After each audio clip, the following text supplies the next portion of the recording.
What's good, y'all? Before we get into the video, I do want to apologize for the lack of videos these last week and a half-ish. I was dealing with a sickness, my nose was all stuffy and everything, so if you hear a little bit of that, that's why. If my voice is just a little bit different in this video, but I'm back, I'm better, and I'm ready to get these videos out. And as you guys can tell from the title and the thumbnail, I want to formally apologize to the Los Angeles Clippers. I was real quick to jump on here and make a video after they started off 0-4, 0-5. I was real quick to jump on here and be like, yo, they're bad, they're not going to be a contender, they can maybe win a playoff series, but nothing more than that.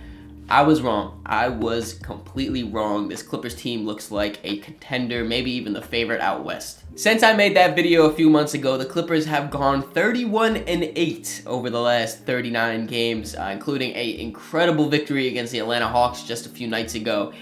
Just electric game from start to finish from both the Hawks and the Clippers. Over that same 39 game span, the Clippers are first in offensive rating, 8th in defensive rating, 3rd in net rating. They are really dominating on all facets of the floor. This Clippers team just feels a little bit different than the Clippers teams in the past since Kawhi and Paul George have came over. And I think obviously the biggest reason is the fact that their stars are healthy. Both Kawhi and Paul George have been very healthy this season, only missing 4 and 3 games each respectively. And on top of that, they also finally have a valid point guard to run alongside these guys. In the past, they tried John Wall out. They had Rajon Rondo on the here, Lou Will, Pat Beverly, Russell Westbrook last year coming over at the trade deadline. They tried a bunch of different things to piece together that point guard position. None of it really worked, and now they have a solidified point guard. And then, of course, the Clippers are always going to have good coaching. Since Tyronn Lue came over, he has been phenomenal. He's one of the best coaches in the NBA. And then also, they have incredible depth as well. That seems like it's been a staple also since Kawhi and Paul George have came over. And this team, like I said, they could be a contender. I think it's only right that we start off by talking about the top dog over there in LA, and that is, of course, Kawhi Leonard. Everyone always clowns Kawhi Leonard for load management, missing games, being injured, all of that. I alluded to it a little bit in the intro of this video, but Kawhi has only missed 4 total games this season so far. Just 4. We're 48 games into the season, only 4. That is unheard of from Kawhi Leonard of the past. And you always have those guys that say, oh, it's their job to be on the court. They should be playing all 82, blah, blah, blah, blah, blah. I'm not saying we have to, really praise him crazy for playing games and everything. But if you're going to disrespect him really loudly, you do have to, give him his flowers when he deserves it. So shout out to Kawhi for playing night in and night out, playing back-to-backs, 30 minutes a game, every game. He's really been hooping. And not only is he actually playing, he is playing at an elite level on both ends of the floor. He is known as, one of the best scorers in the NBA, super efficient and all that, but he has taken that to another level this year. He's shooting a career high 53% from the field and 45% from 3. It's just, insane efficiency numbers from Kawhi this season, and it's even more impressive when you think about the fact that a lot of Kawhi's offense comes from jump shots. He's not one of those guys that get to the rim constantly, possession after possession. He likes to operate in the mid-range, obviously his sidestep or, catch and shoot threes. He loves to get those off. So the fact that he's able to shoot this efficiently off mainly jump shots, it's very Kevin Durant-esque. His main go-to move, which it just looks so smooth, and every time he does it, I think it's going in. I really 100%, every time it leaves his finger, it feels like it's gonna go in. It's when he gets just that little slight fade in the mid-range, whether it's coming off a screen where he just comes off and just kind of floats to the side, or he's off the dribble fading baseline and just kind of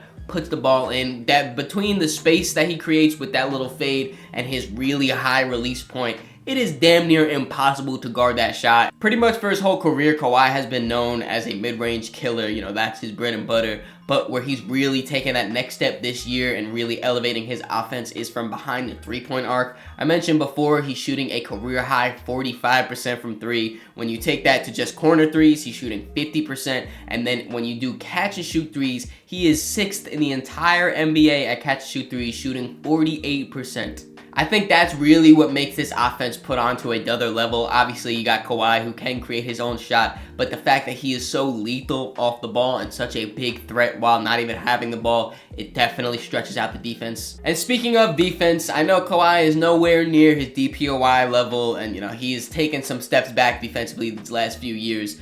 But this season, he has taken those steps right back up, and he is a fantastic defender, really competing this year. I'm sure a big part of that comes with the health that he has this season, you know, being healthy and being able to really just be on the court and show effort on both ends. He's 4th in the league in steals at 1.7 steals per game, and then when you look at his blocks, he's averaging just under a full block per game at 0.9, which puts him 9th in the entire NBA, not including centers. Obviously, centers are going to be down there blocking shots, big 7-footers and all that. So when you don't count those, Kawhi is the 9th best shot blocker. His defensive IQ is always going to be there, you know, coming into the league around Greg Popovich and Tim Duncan and all those guys in that Spurs system. That's always going to be there. His defensive instincts are always going to be elite and be there. And he's just showing more defensive effort and defensive energy on the court, and it's really helping out this Clippers team. It's not just Kawhi out there doing everything for the Clippers, though. Paul George has also been having a fantastic season.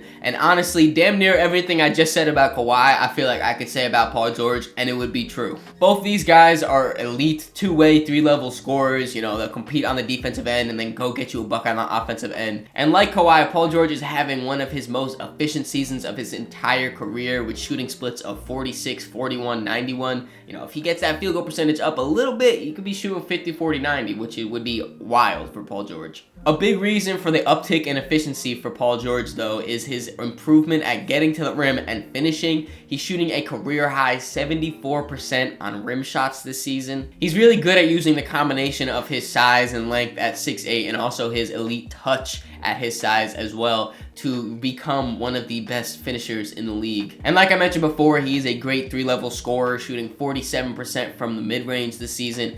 You know, again, his combination of size and skill makes him impossible to guard damn near. He can get to his spot with his tight dribble, rise up above the defense with his height and high release point again, just shoot over them. And then from 3 this season, he's shooting amazingly, 41%. And he's not as lethal as Kawhi with the catch and shoot, but he still is a respectable 43% from there. And then the guy that brings it all together, James Harden. Again, I gotta give a lot of credit for James Harden changing his whole play style. You know, he went from that heliocentric, you know, I gotta rebound, score, a play make, I gotta do everything for this team and everything runs through me, to more of a traditional point guard. You know, he's more of a play make first, I'll get my shot later if it's available type of guy. And he really is embracing that role. He is shooting the least amount of shots per game he has since back when he was coming off the bench in OKC. I believe it's right around 11 shots per game for James Harden, which is unheard of if you remember back from the Rockets days. With Kawhi and Paul George being such great scorers and more ISO guys like that, having James Harden come in and be able to run the Clippers offense, you know, set up plays, run pick and roll. He has been fantastic as a pick and roll ball handler this season. You know, with Zubac and with Daniel Tice, both of them have been fantastic running that pick and roll. I think it's safe to say that James Harden is one of the best pick and roll ball handlers of all time.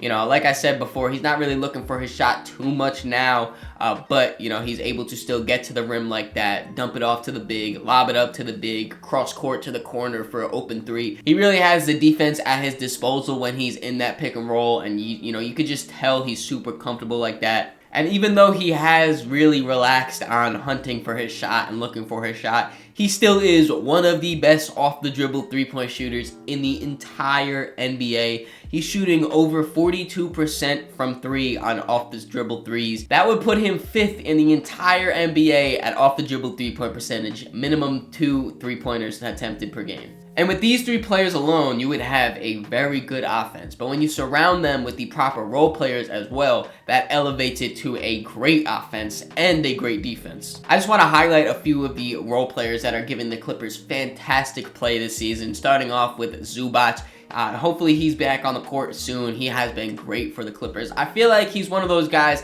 that's super underrated and super underappreciated because he could do basically everything you want from the center position. He's a big body 7-footer that's a walking double-double, fantastic rebounder both offensively and defensively. He'll block shots, screen hard, roll hard. He's got great touch around the rim. Like I said, he's just everything you want in a center, and also he's low maintenance. Norman Powell is also a big part to this Clippers team. You know, he really really fits that mold of that 6-man spark plug type of guy, who just come into the game and start shooting the ball. He's one of the Clippers' best scorers and also their second best shooter, only behind Kawhi Leonard. So, you know, he can go out and be with the second unit and just kind of get his scoring off, but it's also really easy for him to just fit into with the starters and just kind of stretch the floor and shoot the ball. And if you ask me, one of the most important, if not the most important role player on this Clippers team is Russell Westbrook. Just his leadership alone, in the fact that he saw that the team was struggling right after the James Harden trade. He went to Tyronn Lue and said, you know what,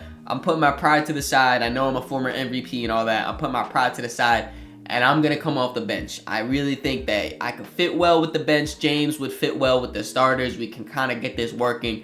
And that's exactly what happened. Russell Westbrook went to the bench, and the team started rolling and clicking and looked amazing. Shout out to Russell Westbrook for really just embracing this role. And now when you look at him, he is one of those kind of Swiss Army knife, do-it-all type of role players that I love. If you guys have been watching the videos for a while, you know that I rave about these type of guys. You know, your Bruce Browns, your Derek Whites, your Josh Harts. Russell Westbrook is fitting perfectly into that category, and I just love that for him. When he was an MVP and at the peak of his powers, you know, he was averaging those triple-doubles and doing it all for his team. So I think that kind of makes it easier for him to kind of just do that now, but on a lower level. You know, he comes in with the second unit and he'll be rebounding because he is one of the best rebounding guards of all time. He'll play make for that second unit. He'll lock in on defense. That's the big thing that I've seen this year, and kind of a little bit last year too when he came over for the Clippers. He has fully bought into using his athleticism and his just, you know, instincts and just go all the time type of attitude on defense, where he's just really locked in. And his versatility being paired up with a coach like Tyronn Lue, I'm really interested to see the type of stuff that he puts Russell Westbrook in, the different scenarios.